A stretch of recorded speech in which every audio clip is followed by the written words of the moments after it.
بسم اللہ الرحمن الرحیم۔ السلام علیکم ورحمۃ اللہ وبرکاتہ۔ شادی کے بعد حاملہ ہوئی تھی، ساس سسر پریشان ہو گئے اور تانے دینے لگے۔ شوہر کچھ نہیں کماتا۔ ایک دن بعد شوہر کمانے شہر چلا گیا اور 1 مہینے بعد ہی ڈھیر سارے پیسے بھیجے، لیکن جون ہی میں نے بچے کو جنم دیا خبر آئی شوہر مر گیا۔ ساس نے عدت پوری ہونے سے پہلے گھر سے نکال لیا۔ میں بھی شہر آ گئی اور وہاں کسی گھر میں ملازمت کرنے لگی۔ جب مالکن نے ایک بچہ جنم دیا اور بولا میں ساری جائیداد تیرے نام کر دوں گی، بس تو اس بچے کو پھینکاؤ، کہہ کر بچہ مر گیا۔ میں نے مان گئی اور راستے میں جو نئے بچے کی شکل دے گی پتھر ہو گئی کہ اس کی تو میرا نام عاصمہ ہے۔ میں اپنی خالہ کے ساتھ رہتی تھی۔ میرے ماں باپ اس دنیا میں نہیں تھے۔ میری خالہ تو مجھ سے بہت پیار کرتی تھی، لیکن خالو ہمیشہ کہتے تھے کہ اس کو گھر سے نکال دے کیونکہ یہ منحوس ہے۔ جیسے اس دنیا میں آئی تھی اس کی ماں باپ مر گئے تھے۔ اس کی وجہ سے میرے کاروبار میں نقصان ہوتا رہتا ہے، جبکہ ایسی کوئی بات نہیں تھی۔ ان کے کاروبار میں نقصان اپنی جگہ سے ہوتا تھا کیونکہ ان کی پالیسی ٹھیک نہیں تھی۔ ان کی اپنی کوئی اولاد نہیں تھی، پھر بھی وہ مجھ سے پیار نہیں کرتے تھے اور ان کو اولاد کا کوئی شوق بھی نہیں تھا۔ میری خالہ نے مجھے اولاد کی طرح پالا تھا، لیکن اب وہ باتیں سن سن کر تنگ آ گئی تھی۔ میری خالہ بڑی معصوم تھی، زیادہ لوگوں کو جانتی نہیں تھی۔ ان کے شوہر نے بہت پابندیاں لگائی ہوئی تھی۔ وہ ان کو تانے دیتا تھا کہ تیری وجہ سے مجھے اولاد نہیں ہوئی۔ ان کو خرچہ بھی نہیں دیتا تھا، پھر بھی وہ جوڑ توڑ کر کے میرے لیے کچھ نہ کچھ بناتی ہی رہتی تھی۔ انہوں نے کہا کہ ابھی تمہاری اتنی عمر نہیں ہے اور میں تمہاری شادی نہیں اتنی جلدی کروانا چاہتی، لیکن مجبوری ہے، یہ شاید بہت باتیں کرتا ہے اور اب تم بھی بڑی ہو گئی ہے، تم بھی سمجھتی ہو کہ اس کی یہ باتیں کتنی بری ہے، یہ ہمیشہ زہر جیسی باتیں کرتا ہے۔ انہوں نے میری شادی کروا دی اور مجھے کہا کہ میں اپنے گھر میں عزت اور سکون سے رہوں، مجھے کبھی ان کے پاس واپس نہ آنا پڑے، نہیں تو میرا خالو اس بات پر اور بھی یقین کرنے لگے گا کہ منحوس ہوں۔ میرے خالو نے میرا رشتہ تلاش کرنے میں بھی کون سی محنت کی تھی، بس میری خالہ لوگوں سے بات کرتی رہی اور ایک رشتہ ان کو مل گیا۔ ان لوگوں نے جھوٹ بولا کہ ہمارا بیٹے پیسہ کماتا ہے۔ میرے شوہر کا نام علی تھا اور وہ بالکل بھی پیسے نہیں کماتا تھا، پورا دن گھر میں پڑا رہتا تھا۔ اس کے اپنے بابا اس کو اتنے زیادہ تانے دیتے تھے کہ اب تیری بیوی آ گئی، اب اس کے خرچے بھی تو باپ سے پورے کروائے گا، اس کی سرخی پاؤڈر کے خرچے بھی پورے نہیں کروں گا، اپنی بیوی کو خرچے خود پورے کر۔ میری ساس بھی کہتی تھی کہ عورتیں مردوں سے کام کروا لیتی ہے اور تم سے اپنا شوہر نہیں ٹھیک ہو رہا، جبکہ میں یہ سوچتی تھی کہ ماں باپ ہو کہ بھی آپ اس کو ٹھیک نہیں کر سکے تو میں کیا کروں گی۔ ویسے بھی بیوی شوہر کے سامنے زیادہ کچھ بولے تو ان کو بدتمیز کہہ دیا جاتا ہے۔ شوہر کون سی ان کی بات مانتے ہیں، ان کے ساتھ جھگڑا کرنا شروع کر دیتے ہیں۔ میرے ساتھ بھی یہی ہو رہا تھا۔ ساس سور کی باتوں میں آ کر شوہر کے ساتھ لڑائی کرتی تھی، لیکن پھر بھی کوئی کام نہیں کرتا تھا۔ اس کو نہ جانے کیا مسئلہ تھا۔ وہ کہتا تھا کہ میں بیٹھ کر کھانے والوں میں سے ہوں، پر یوں بیٹھ کے کھانے کا موقع کس کو ملتا ہے، یہ سب کے نصیب میں نہیں ہوتا، اور جو بیٹھ کر کھاتے ہیں وہ حلال بھی نہیں ہوتا۔ میں اپنے شوہر کو بہت سمجھاتی تھی لیکن وہ مانتا نہیں تھا، تو میرے ساس نے مجھے صاف صاف کہہ دیا تھا کہ جب تک تیرا شوہر کوئی نوکری نہیں کرتا تو نے اس کے بچے نہیں پیدا کرنے ہیں، پھر اس کے بچوں کا خرچہ بھی ہمیں اٹھانا پڑے گا۔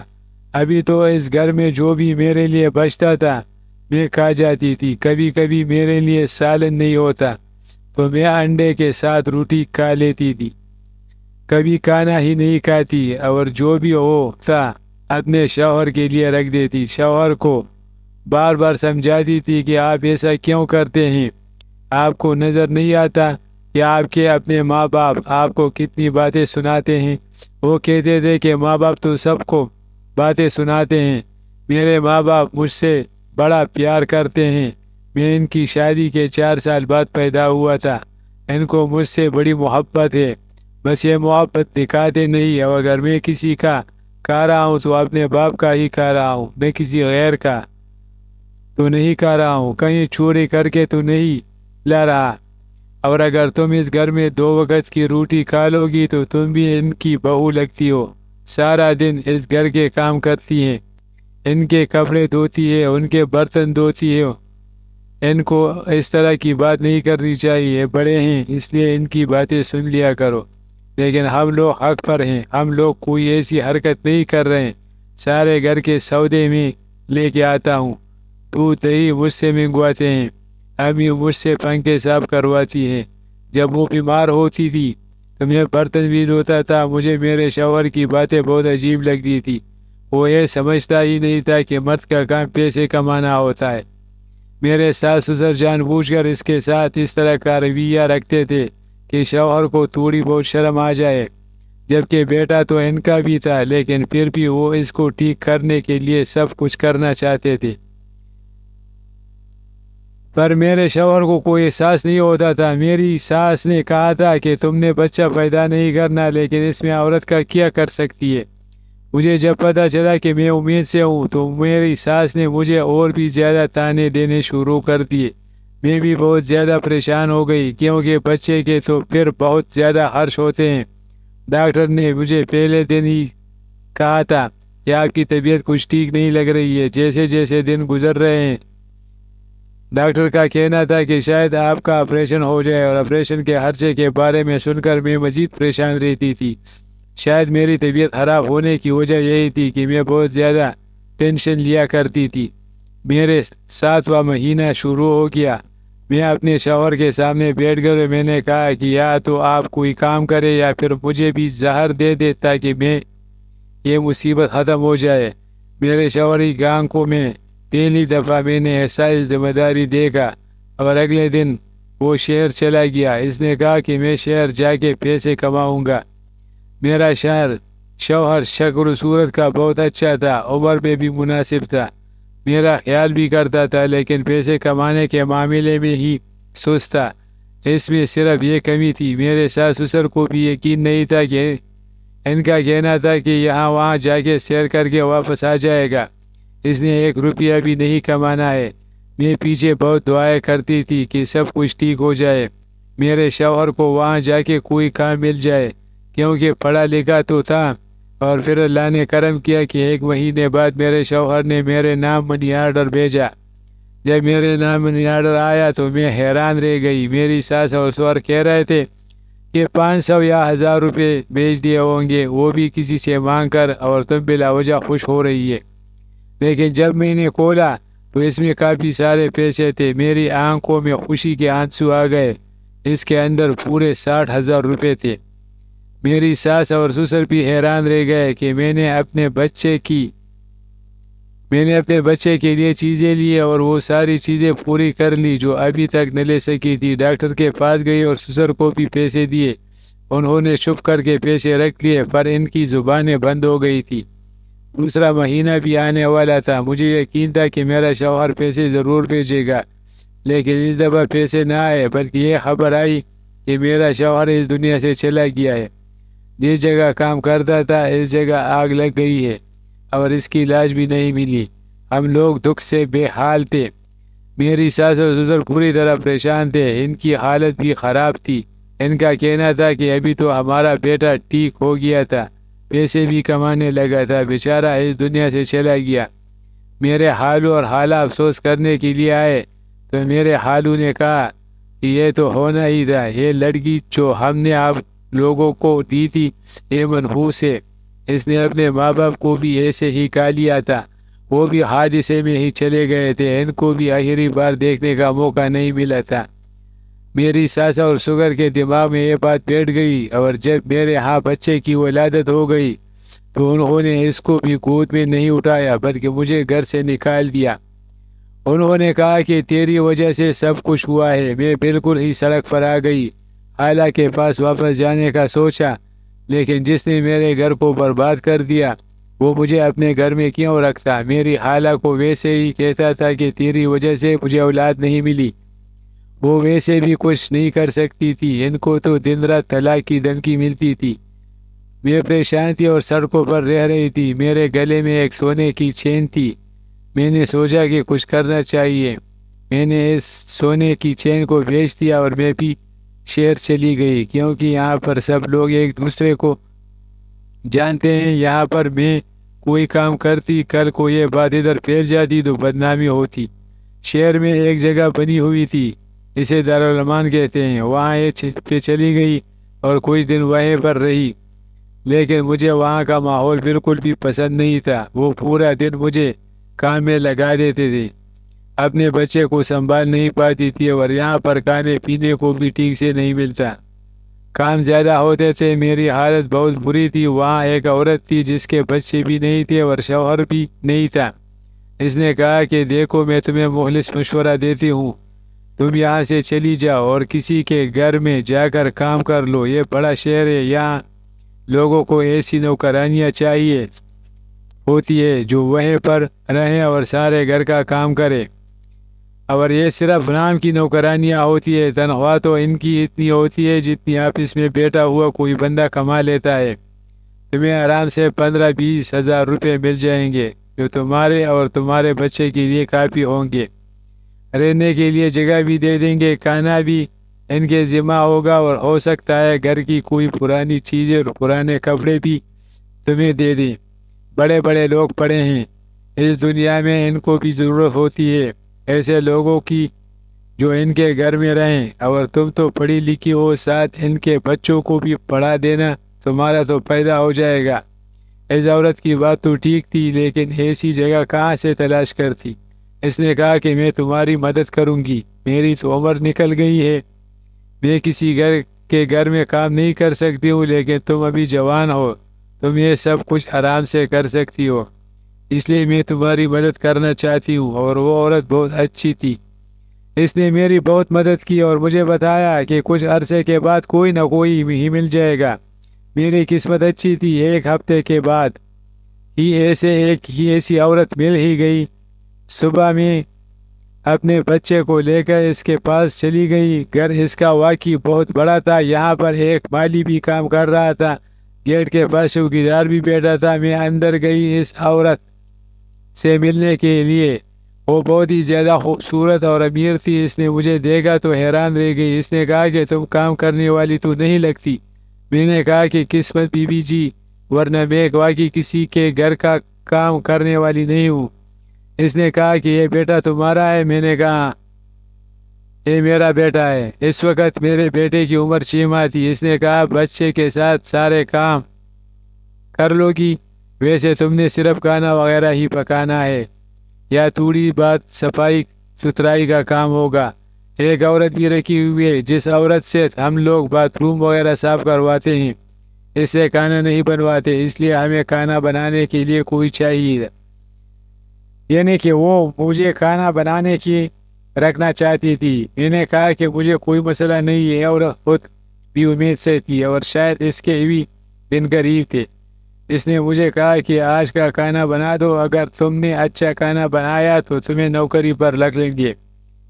میں کھانا بنانی چلی گئی۔ میں نے اپنے بچے کو ایک طرف لٹا دیا، میرے بچے کو بھی عادت ہو گئی تھی، بچہ رو رو کے خود ہی خاموش ہو جاتا تھا اور سو جاتا تھا، اب تو تھوڑا کھیلنے والا ہو گیا تھا۔ میں نے اسے کچن میں ہی ایک سائڈ پر بٹھا دیا تھا، ابھی تک اس کے ساتھ وقت نہیں گزار پائی تھی۔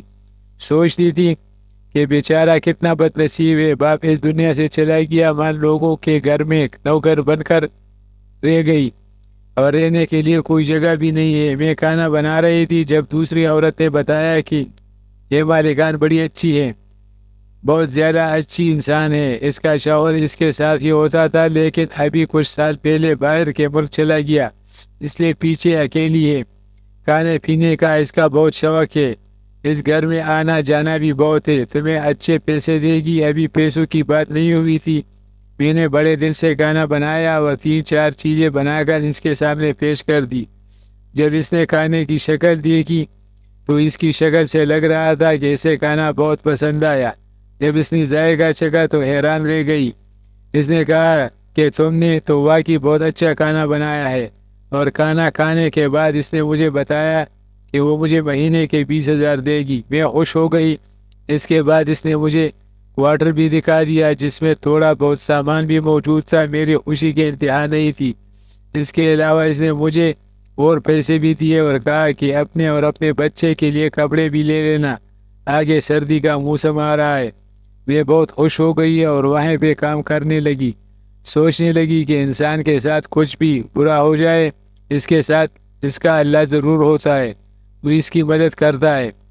میرے ساتھ بھی یہی ہوا تھا، ورنہ مجھے تو لگتا تھا کہ میری زندگی سڑکوں پر خراب ہو جائے گی۔ یہاں پر مجھے عزت کی چھت اور 2 وقت کی روٹی کے ساتھ اچھے پیسے بھی مل رہے تھے۔ میرے ذمہ صرف کچن کا کام تھا۔ میں برتن دھوتی، کھانا پکاتی، کچن صاف کرتی اور بیچ میں جو وقت ہوتا وہ اپنے بچے کو دیتی۔ یہ عورت کافی عجیب تھی، پورا دن کسی سے فون پہ بات کرتی رہتی۔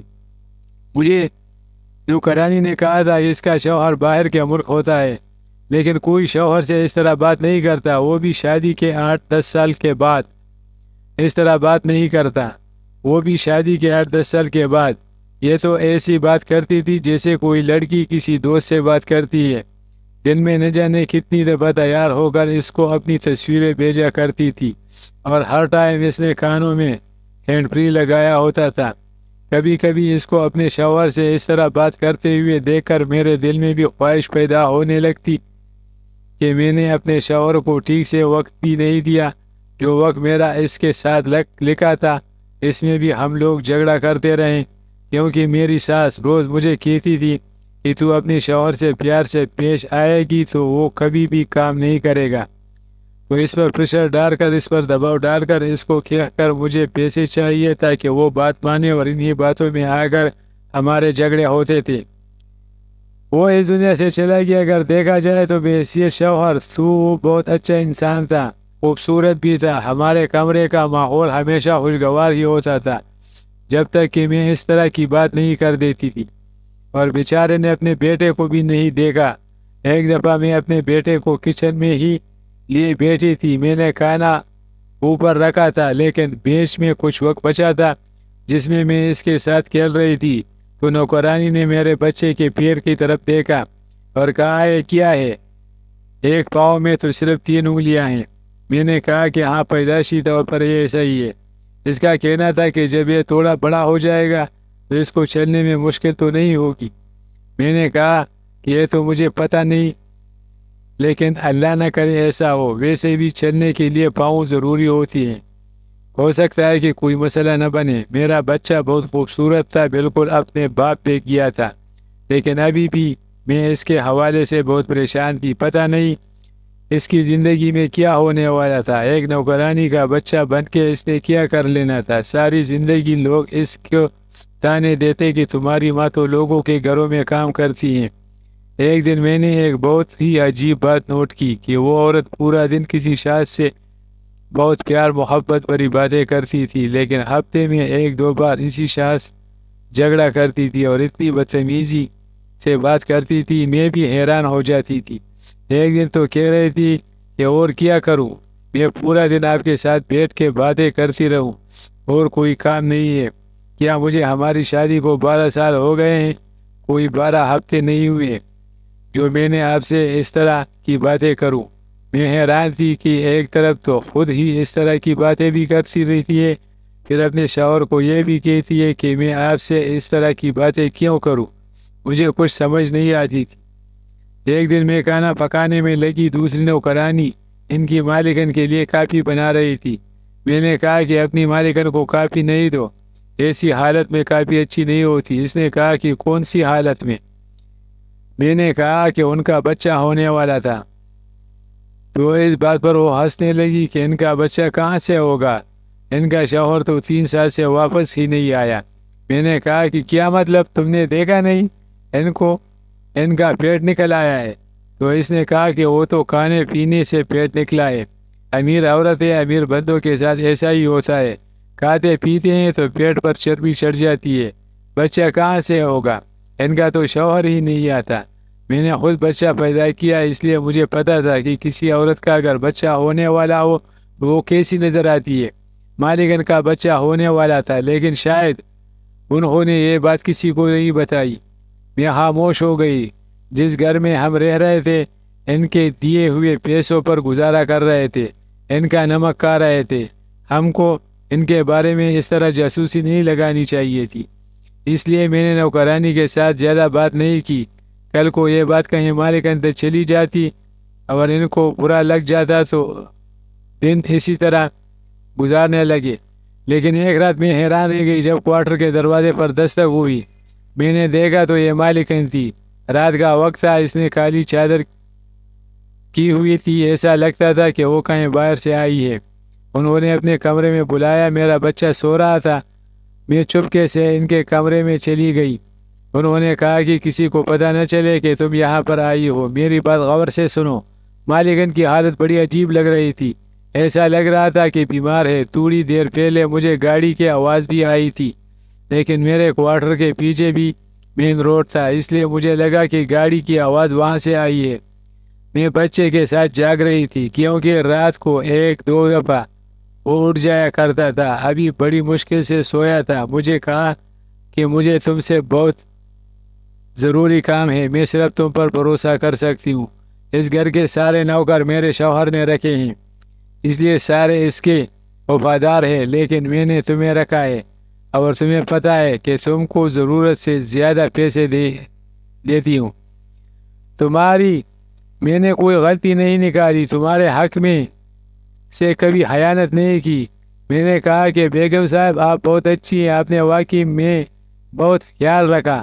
اس نے کہا کہ آج میں بہت بڑی مصیبت میں ہوں، تمہیں میرا ایک کام کرنا ہوگا۔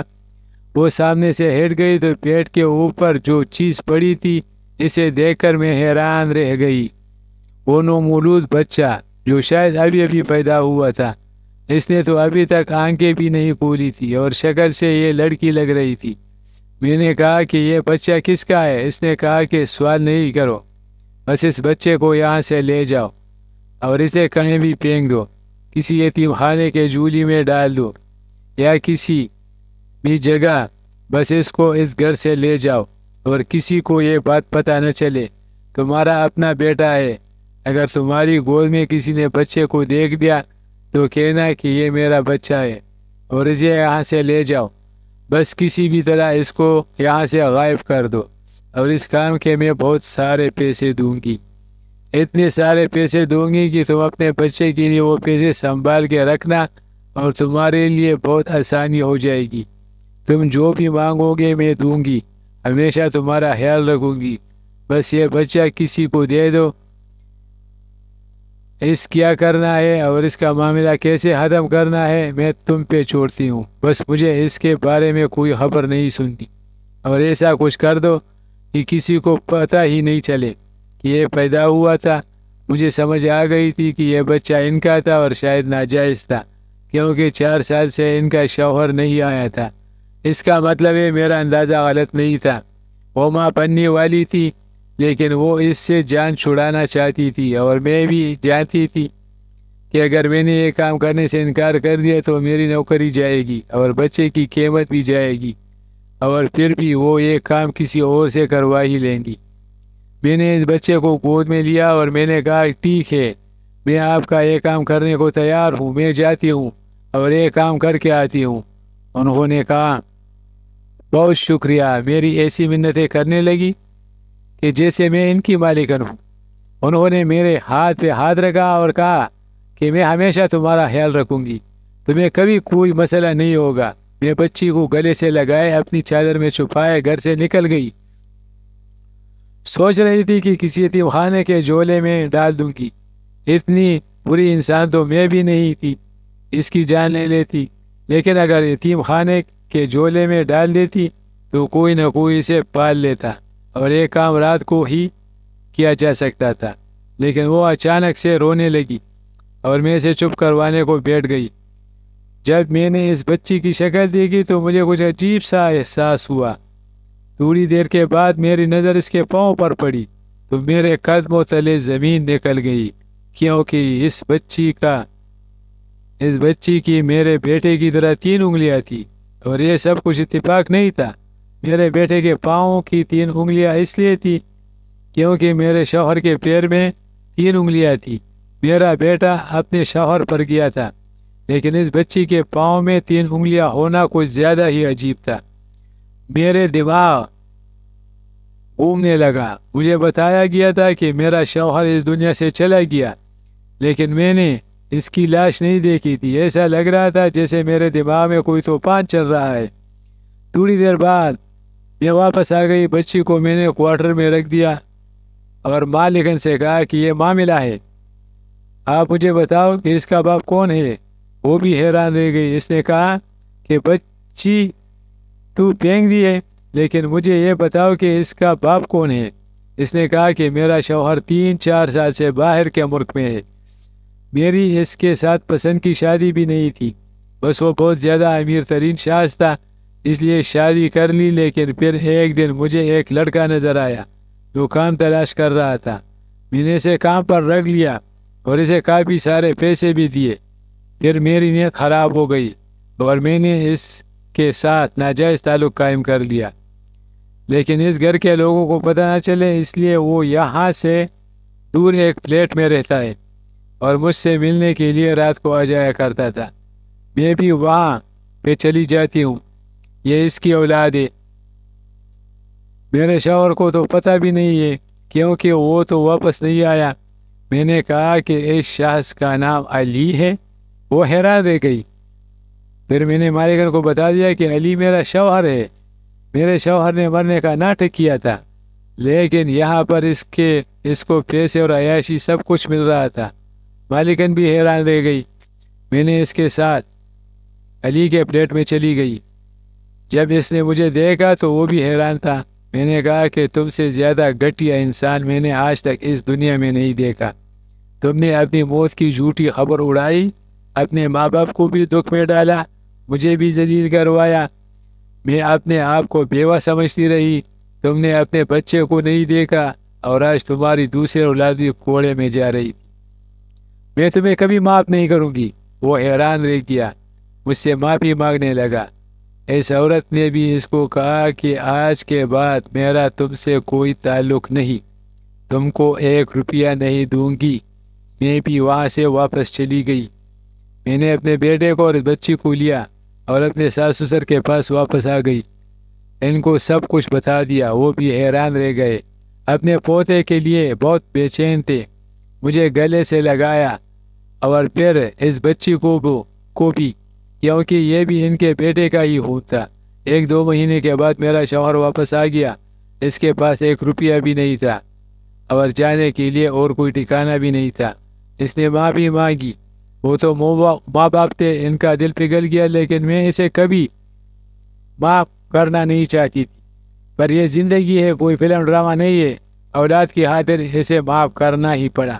اب میرا شوہر سدھر گیا، پیسے بھی کماتا ہے، اپنے بچوں کا خیال بھی کرتا ہے۔ اس بچی کو بھی میں نے ہی پالا ہوا ہے۔ اس کو کیسے پھینکتی؟ میں خود ایک ماں ہوں، لیکن افسوس اس بات کا ہے کہ میرا شوہر ٹھیک تھا تو ہو گیا، لیکن کیسے اتنا سب کچھ ہونے کے بعد میرے دل میں اس کے لیے کوئی عزت نہیں ہے۔ بس وہ میرے بیٹے کا باپ ہے، اس لیے میں اس گھر میں رہ رہی ہوں۔